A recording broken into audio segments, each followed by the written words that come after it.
21세기 C.S. 루이스라고 불리는 팀 켈러 목사가 한국을 찾았습니다. 팀 켈러 목사는 목회 활동을 통한 복음운동의 성과와 고민을 한국 교회와 공유했습니다. 세계 여성의 날을 맞아 각 국가가 여성 인권 상황의 현 주소를 돌아보고 있는 가운데 인도에서도 여권 신장의 바람이 불고 있습니다. 더불어 인도 교회 내에 있는 여성 억압 구조를 건강하게 해결해야 한다는 목소리도 나오고 있습니다. 미투 운동의 불길이 꺼지지 않고 있는 가운데 미투 운동에 나서는 여성들을 주저하게 하는 사실적시 명예훼손죄 폐지 주장이 제기되고 있습니다. 하지만 한편에서는 법안 폐지 시 명예훼손에 의한 피해가 양산될 것이라며 폐지 주장에 신중한 입장입니다.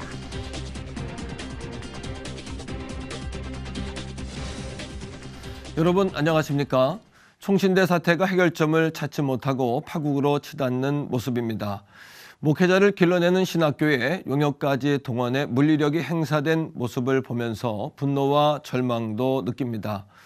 무엇보다 신앙과 양심에 보류해야 할 신학교가 무너지고 있다는 아픔이 큰데요. 온 사회가 정직과 도덕, 진리와 바른 윤리에 목말라 있습니다. 세상 사람들이 바라보는 한국교회가 어떠해야 할지, 학교 정상화를 요구하는 학생들 주장에는 어떤 답을 내놓아야 할지 책임 있는 분들의 사태 해결 방안이 하루빨리 마련돼야겠습니다. 첫 순서로 교계 뉴스부터 전해드립니다. 전 세계 도시의 교회 개척과 부흥운동을 활발히 전개하고 있는 팀 켈러 목사가 한국을 방문했습니다. 그는 이번 방안을 통해 한국 평신도들과 목회자들에게 귀중한 메시지를 선포했습니다. 조홍현 기자가 보도합니다. 가장 인본주의적이고 현대적인 사람들이 밀집해 있는 뉴욕 맨해튼에서 팀 켈러 목사는 30년 전 리디머 장로교회를 세우고 정통적인 복음의 기치를 내걸며 맨해튼의 영적 부흥을 이끌었습니다. 전 세계적으로 도시 부흥 운동을 활발히 펼치며 베스트셀러 작가이기도 한 팀 켈러 목사는 이번에 한국의 크리스천들과 첫 만남을 가졌습니다. 켈러 목사는 지난 4일 서울 장충체육관에서 열린 북 콘서트에서 최근 한국에 출간된 팀 켈러 고통에 답하다의 내용을 중심으로 고난에 대처해 나가는 법에 대한 메시지를 전했습니다. 그는 하나님이 우리를 사랑하지 않기 때문에 우리가 고난받는 것이 아니고 분명한 것은 그 모든 것을 주님은 이미 다 알고 이해하고 계신다며 예수님의 부활이야말로 당신이 고난 가운데 잃어버린 것에 대한 위로일 뿐 아니라 강력한 회복이라고 강조했습니다. It's very important to pour out to God your pain, to be very honest with yourself and with God about how you're feeling.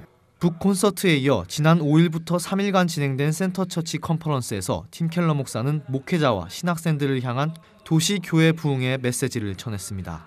그는 포스트 모더니즘 시대에 모든 것을 해체하려고 하는 움직임에 교회들이 깨어 대응해야 한다며 쉽게 교회를 떠나려고 하는 성도들에 대해서 더욱 인내심을 갖고 그들이 쉽게 참여할 수 있는 작은 일들과 공간을 함께하게 해 교회에 잘 녹아들게 해야 한다고 강조했습니다. So I think if you undermine their narratives, if you're patient with them, and if you find space in your church to include them, I think you'll draw more of them into mature faith and membership. 팀 켈러 목사는 이어 기자들과의 만남에서 시티2시티 활동에 대해 설명하며 도시 속 교회 개척 운동의 의미에 대해 전했습니다. 켈러 목사는 교회가 도시에서 복음 사역을 하는 목표는 개교회의 성장이나 확장이 아닌 하나님의 영광을 높이는 하나님 나라를 이루려는 것이라며 CTC는 세계 여러 지역의 도시에서 이루어지는 예배가 그곳의 문화와 교리의 다양성을 존중해 드려지고 그 안에서 순수한 복음이 전해질 수 있도록 훈련과 지원을 통해 돕고 있다고 밝혔습니다.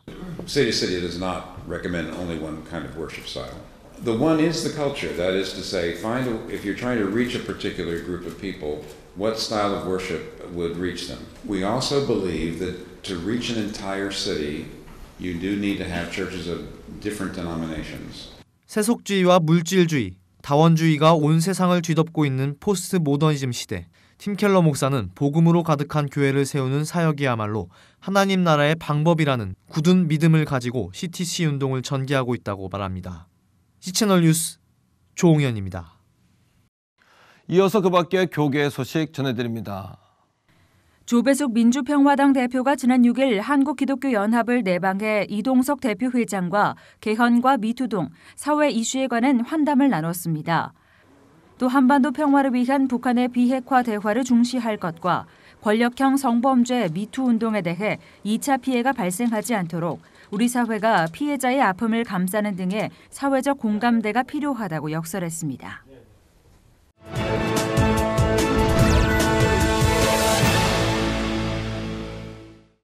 최근 전 세계적으로 미투 운동이 번져가고 있습니다. 특별히 3월 8일 세계 여성의 날을 기해서 이런 분위기는 더욱 고조될 것으로 보이는데요.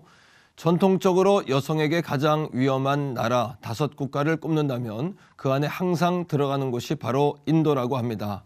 그러나 이 인도에도 새로운 바람이 불고 있다고 합니다. 인도 현지 이윤식 박사 전화로 연결해서 관련 말씀 나눠보겠습니다. 박사님, 인도에서도 사회적 변화가 일어나고 있다고요? 예, 근본적으로 인도는 뿌리 깊은 가부장제의 전통을 가지고 있는데요. 이 속에는 여성들을 억압하는 사회 구조가 많이 자리 잡고 있습니다. 예컨대 여성들의 결혼이 초경이 지나서 10대 후반에 이루어지는 경우가 많습니다. 이러한 조기 결혼 때문에 교육을 통해서 자아를 형성할 수 있는 기회를 여성들이 박탈당하고 본인이 원치 않아도 아이를 낳는 수단으로 전락하게 되는 경우가 많은 것이죠. 그래서 조기 결혼을 반대하고 여자아이들에게 교육을 시키자고 하는 사회운동이 일어나고 있습니다. 그러나 여성들의 권리를 신장시키고자 하는 이러한 사회운동들이 인도의 전통을 보호한다는 명목 때문에 집단적인 저항에 부닥치고 사회 전반적으로 확산되는 데는 제한이 많이 따릅니다. 인도에서의 여성에 대한 억압과 폭력 문제는 인도 교회 안에서도 다르지 않다고 하는데 어떻습니까? 예, 인도 교회 안에서도 가부장적인 전통이 강하게 자리 잡고 있는데요. 특히 이러한 전통이 성경적 근거를 가지고 있음을 강조하면서 여성들에 대한 성경적 배려와 존중을 강가해온 경향이 있다고 할 수 있습니다. 그래서 인도 교회는 여성 리더십을 세우는데 매우 인색하다고 할 수 있습니다. 다른 한편으로는 일부 지역이겠지만 목회자들이 결혼 지참금을 지나치게 요구하면서 사회적인 이슈가 되기도 합니다. 본인들의 필요를 위해서는 힘보나도 묵인하는 경향이 있다고 할 수 있는 것이죠. 그러나 이러한 부분에 대한 고민을 하고 있다는 것은 새로운 변화를 기대할 수 있는 소망이 있다는 것을 보여주고 있지 않나 하는 생각을 갖게 됩니다. 네, 앞서 말씀드린 것처럼 3월 8일이 세계 여성의 날인데요. 이런 날이 필요 없을 만큼 하나님 안에서 남녀 질서에 대한 개념 정립이 필요해 보이는데 어떻습니까? 그렇습니다. 전 세계적으로 일어나고 있는 미투 운동은 인간의 죄악된 본성에 기초한 폭력적인 사회 질서에 대한 저항이라고 할 수 있는데요. 이러한 움직임이 좋은 방향으로 나아갈 때 하나님 안에서의 남녀의 질서를 바로 세우고 온전한 인간상을 제시하는 유익한 계기가 될 수 있다고 믿습니다. 인도 여성들도 많은 사회적 억압 속에서 고통받고 있는데요. 특별히 교회가 이러한 사회적 문제를 인식하고 여성 문제에 대한 건전한 해결 방향을 제시해서 인도 사회에서 좋은 영향력을 행사할 수 있도록 기도해 주시기 바랍니다. 네, 오랜 시간 사회적 구조 속에서 어려움을 받은 여성들이 건강한 방법으로 문제들이 해결될 수 있도록 인도는 물론 모든 국가가 노력해야겠습니다. 박사님, 오늘 말씀 감사합니다. 네, 감사합니다.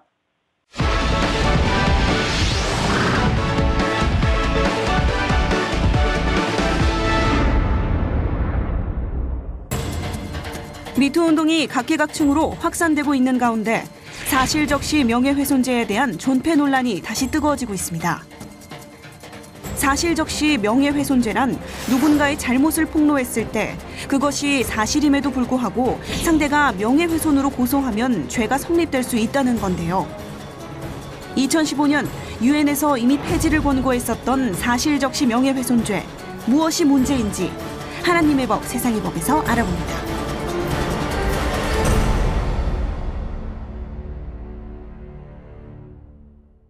하나님의 법, 세상의 법, 이재만 변호사님 나오셨습니다. 변호사님 안녕하십니까? 네, 안녕하세요. 예. 최근에 그 미투 운동에 대한 소식이 내용이 계속해서 번지고 있는데 더불어서 이제 사실 적시 명예훼손죄 폐지 법안 네. 뭐 이런 이야기들도 나오고 있습니다. 네. 그 사실 적시에 의한 명예훼손이라는 것은 예, 예. 이제 사실을 적시해서 상대방의 명예를 훼손한 자는 예, 예. 그 형법 307조에 의해서 2년 이하의 징역이나 금고 또는 500만 원 이하의 벌금형에 처하도록 이렇게 규정이 돼 있어요. 네, 예. 근데 여기에 사실 적시라는 것은 진실을 의미하는 것은 아니고 네. 이제 사실을 적시해서 명예를 훼손한다는 뜻이에요. 그러니까 이게 모욕죄는 이제 의견, 경멸적 표현의 의견에 대해서 이제 모욕죄인데 네. 모욕죄에 대비해서 명예훼손죄는 이제 어떤 사실을 적시해야 돼요. 그렇죠. 욕을 한다는 것은 모욕죄죠. 네. 그래서 그 사실이라는 것은 이제 쉽게 얘기해서 이제 인터넷상의 글이나 댓글에 어떤 여자가 결혼해서 이제 잘 살고 있는데 자기는 이제 그 여자하고 대학 시절에 동거를 했단 말이에요. 네. 그래서 야 대학 시절에 나하고 동거하고 저런 사람이 아치 요조숙녀처럼 저렇게 잘 살고 있다. 이게 저 다 남편도 속고 있다. 네. 이렇게 글을 올려버리면 자기하고 과거에 동거한 게 사실이라고 할지라도 이게 사실을 적시했으니까 사실 적시에 의한 명예훼손죄로 처벌받는 것이죠. 네. 근데 만약 이게 허위라고 그러면 허위 사실 적시에 의해서 더 중하게 처벌받고요. 네, 예. 또 실제적으로 이제 강도한테 저 사기꾼이라든지 이런 사람한테 뭐 사기를 치는 사람이다 뭐 이렇게 얘기를 해도 그 사실 적시기 때문에 명예훼손죄가 되죠. 또 이제 그 전과가 있어서 사기죄로 감옥소에 갔다 왔다. 그래서 감옥소에 갔다 와서 이제 다 죄값을 치렀는데 네. 그 후에 저 사람 사기 전과가 있어서 옛날에 감옥소 갔다 온 사람이 이렇게 얘기하면 이중 처벌이 되잖아요, 지금은. 네, 예, 예. 그렇기 때문에 그런 경우는 사실이라고 하더라도 명예훼손죄로 처벌받게 됩니다. 그렇군요. 네. 그러면 피해를 입은 사람이 피해 사실을 알렸을 때 네. 이제 가해자로부터 고소를 당하면 네. 처벌을 받을 수 있다. 뭐 이런 얘기 됩니까? 그렇죠. 그러니까 성폭력을 내가 당했다. 예, 예. 그러면서 이제 이걸 막 인터넷에 물론 이거를 고소를 한다거나 수사기관에 알리는 건 아무 문제가 없는데 네. 이거를 이제 인터넷에 막 올리기 시작하면 그러면 이게 사실이 확인되기 전에 우리 이제 무죄 추정 원칙도 있으니까 확인되기 전에 그 사람 사회적으로 매장될 수도 있으니까 네. 사실은 상대방 측에서 명예훼손죄로 고소할 수도 있죠. 그래서 이제 보통 이제 성폭력 사건이라는 것이 이제 두 사람 간의 사이에 있었던 그런 은밀한 장소에서 있었던 것이기 때문에 네. 실제적으로는 누구의 말이 더 믿을만 하느냐에 따라서 유죄냐 무죄냐가 이제 판단되죠. 그렇죠. 그러니까 증거가 명확하게 있으면 모르되 증거가 이제 명확치가 않죠. 보면 자기 진술밖에 없으니까. 그래서 자기 진술밖에 없는데 그것도 벌써 뭐 10년 전, 20년 전 거를 가지고 나 그때 추행을 당했다. 그것도 폭행 협박이 없이 그냥 어쩔 수 없이 당했다. 위력에 의해서 당했다. 이렇게 한다면 그게 명예훼손죄로 상대방이 고소했을 때 명예훼손죄로 이제 처벌받을 수가 있는 것이죠. 이제 그런 것들이 이제 조금 전에 얘기한 것처럼 실제적으로 명예훼손죄라는 건 사실을 얘기해도 진실을 얘기해도 처벌받아요. 아, 그렇군요. 네. 그렇다면 이제 가해자가 피해자를 고소하는 그런 사례들이 있습니까? 종종 있습니까? 우리나라에는 상당히 많습니다. 아, 그렇습니까? 왜냐하면 예. 우리나라처럼 인터넷 인프라가 아주 발달된 나라가 그렇죠. 이제 흔치 않죠. 예, 예. 우리나라가 이제 인터넷 인프라는 거의 세계 최고 수준이죠. 그렇죠. 그래서 인터넷에 댓글을 한번 올리면 이 전파 속도가 빛의 속도고 네. 전파 범위는 전 세계적으로 퍼집니다. 그렇죠. 그리고 한번 일단 인터넷 글을 올리는 순간에 이게 이제 유명인의 경우에 보도가 되면 아주 그 진실 여부에 관계없이 네. 바로 사회적으로 매장되기 시작합니다. 그래서 결국 이 명예훼손죄는 형법상 이렇게 말하는 당사자끼리 오프라인에서 말하는 것보다 인터넷상의 명예훼손은 이 정보통신망 이용 촉진 및 정보 보호 등에 관한 법률이라는 네. 이 특별법에 의해서 더 중하게 처벌하고 있는 것이죠. 아, 그렇군요. 네. 그런 반면에 네. 또 폐지보다는 신중론도 있거든요. 예, 이제 그렇- 폐지를 반대한 입장은 이제 어떤 입장입니까? 이제 그게 이제 지금 계속 얘기했던 것처럼 네. 우리나라처럼 이렇게 인터넷 인프라가 발전된 이런 나라에서 예. 그 인터넷에 글 올리는 게 아주 간단한 댓글만 올려도 그렇죠. 그 예. 댓글로 인해서 아주 회복 불능의 치명적 상처를 입을 수가 있죠. 네, 예. 그리고 댓글만 가지고도 그 견디지를 못해서 극단적 선택을 하는 그런 사례도 있었어요. 네. 실제적으로 이제 연예인들 중에서는 그 인터넷 댓글 때문에 결국 극단적 선택을 한 그 사례도 있었죠. 그렇죠. 그래서 결국은 그 댓글 또 인터넷 글이 너무 이 확산이 빠르기 때문에 그것이 결국 뭐 강도라든지 뭐 이런 폭행이라든지 이런 것보다도 더 큰 인격 살인을 가져올 수가 있죠. 네. 그렇기 때문에 이 훼손된 명예가 복구 불가능한 이런 상황에서 우리나라는 이제 인터넷 인프라가 잘 돼 있어서 아니면 말 것이고 이 카더라 통신이 하나 있으면 네. 그걸 아무 생각 없이 글을 올리는 거예요. 자기가 맞습니다. 확인도 예. 못하고. 그럴 수도 있죠. 그러면 바로 그 사람은 회복 불능 상태에 빠지고 극단적 선택을 고민하게 되고 네. 이런 문제가 있습니다. 그리고 한번 인터넷에 나오면 이것이 진실이냐 일반인한테 왜곡돼서 나중에 재판에 의해서 이게 밝혀지더라도 일반인들은 많이 모를 수가 있죠. 그렇죠. 그래서 이제 이런 것들 때문에 명예훼손이 되면 즉각적으로 많이들 고소를 합니다. 네, 예. 이걸 즉각적으로 고소를 하지 않게 되면 일반인들이 사실이라고 이렇게 생각할 수가 있기 때문에 네, 예. 그래서 다만 그러면 이게 이제 그 실제적인 피해인데도 결국은 그 피해에 대해서 얘기하지 못하지 않느냐 이런 이제 반론도 있을 수 있는데 지금 우리나라 법의 310조에 보면 이 진실을 얘기하고 또 그것이 오로지 공공의 이익을 위한 것이다라고 판단되면 명예훼손죄로 처벌되지 않은 그런 규정도 있습니다. 아, 그렇군요.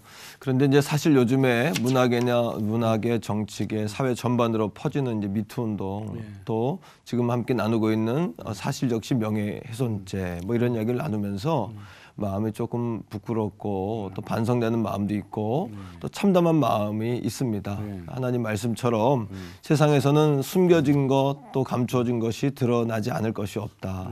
이렇게 말씀하셨잖아요. 그러니까 우리가 조금 더 법적인 어떤 이런 운동이 일어나기 전부터 하나님 앞에서 산다. 또 보이는 것에 가치를 너무 두는 것이 아니라 보이지 않는 내면에 좀 가치를 뒀어야 되는 것이 아닌가라는 생각도 하고 또 성경에 이제 보디발의 아내의 그 유혹을 당했던 요셉의 사건을 통해 볼 때에도 요셉이 하나님 앞에서 범죄할 수 없다. 이제 그런 의지를 결혼에게 보이지 않습니까?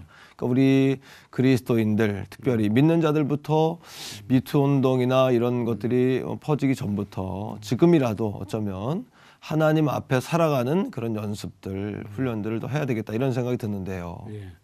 그렇죠. 그 성경 말씀에도 네, 예. 골로새서 4장 4절에 네. 마땅히 할 말이 있다면 이 비밀을 나타내겠다. 이런 이제 성경 예. 말씀처럼 물론 미투 운동에 있어서 반드시 해야 될 말이 있다면 그 비밀이 결국 드러나기 마련이죠. 예.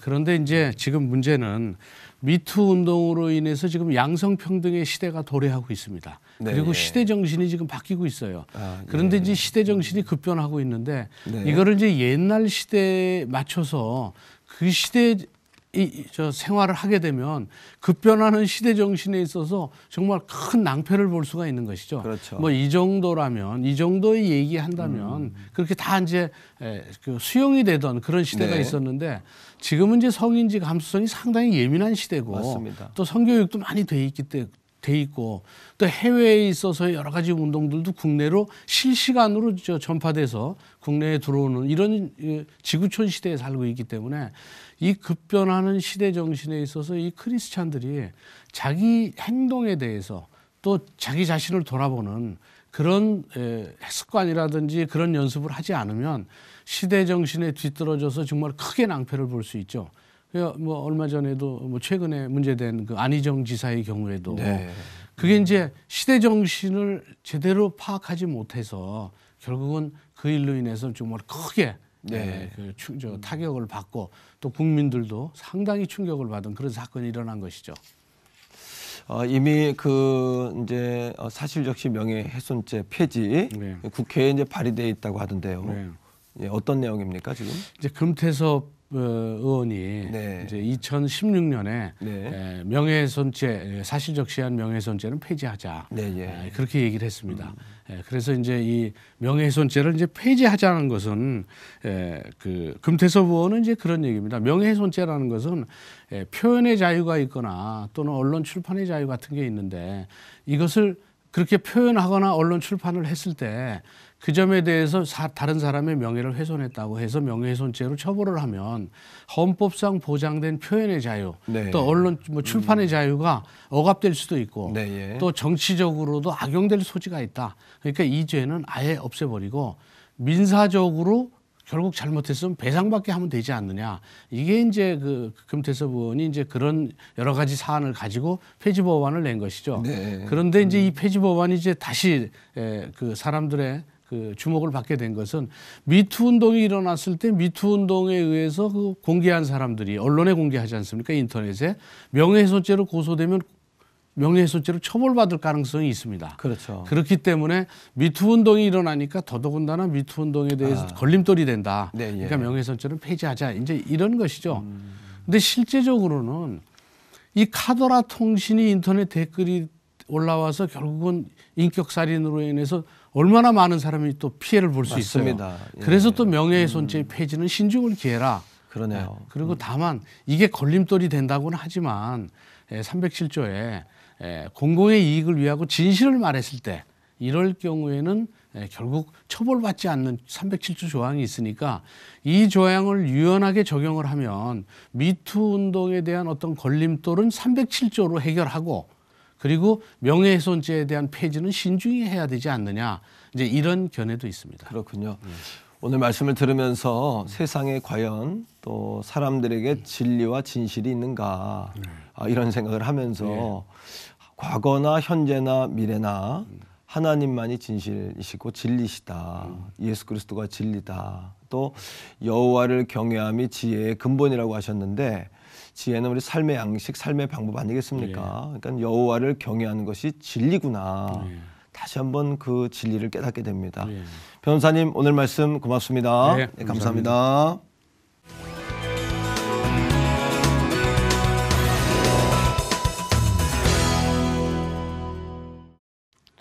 현재 한반도 상황은 난이도 높은 문제를 풀어가는 느낌입니다. 일단 남북 정상회담이라는 나쁘지 않은 결과물을 도출해낸 것은 다행입니다만 이외에도 산적한 문제들이 한두 가지가 아닙니다. 하나하나 최선의 결과가 만들어질 수 있도록 함께 마음 모아 기도해야겠습니다. C채널 매거진 굿데이는 시청자 여러분과 함께하는 방송입니다. 좋은 의견 있으시면 아래 전화번호와 이메일로 연락 주시고요. 인터넷을 통해서도 방송을 다시 보실 수 있습니다. 오늘 순서는 여기까지입니다. 시청해주신 여러분 고맙습니다.